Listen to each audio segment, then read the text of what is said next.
किसानों ने एक दिन का अल्टीमेटम दिया है, आज का एक दिन का बोला था, उस पर सरकार क्या कोई बातचीत का न्योता देगी? कुछ पॉजिटिव होने जा रहा है? देखिए, क्योंकि किसानों के लिए मोदी की सरकार निरंतर मजबूती से काम कर रही है। कुछ राजनीतिक दल किसानों के नाम के ऊपर अपनी राजनीतिक रोटियां सेकने का काम कर रहे हैं। कांग्रेस उसका उदाहरण है।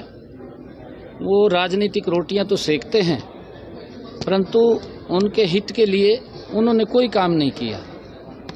मोदी जी ने अपने 10 वर्षों के कार्यकाल में मजबूती से और गति से किसानों के हित में फैसले भी लिए हैं और किसानों को सशक्त भी किया है, मजबूत भी किया है और उन तक लाभ भी पहुंचाया है। ये पहली ऐसी सरकार है आज़ादी के बाद नरेंद्र मोदी जी की, जिसने गति से और जिसके मन के अंदर मोदी जी की सरकार और मोदी जी के मन में इस बात को लेकर के किसानों के पीड़ा है कि उनको सशक्त और मजबूत किया जाए, और मोदी जी की सरकार निरंतर उनको सशक्त और मजबूत करने में गति से लगी हुई है। उनका लाभ भी उन तक पहुंच रहा है।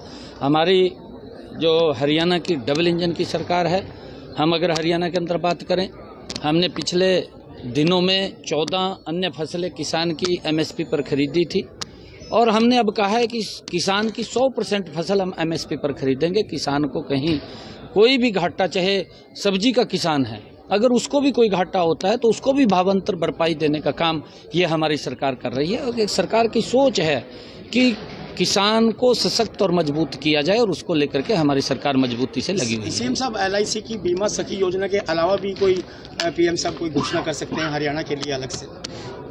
नहीं, देखिए, इतनी बड़ी योजना लॉन्च करने के लिए आ रहे हैं, हमारा दायित्व है। हरियाणा के अंदर हमारा सौभाग्य भी है कि हरियाणा की इस पवित्र भूमि पर आदरणीय प्रधानमंत्री जी महिलाओं को सशक्त करने के लिए एक बड़ी योजना यहाँ से लॉन्च कर रहे हैं, पूरे देश के लिए कर रहे हैं, जिसका देश की बहनों को बड़ा लाभ इसका मिलने वाला है।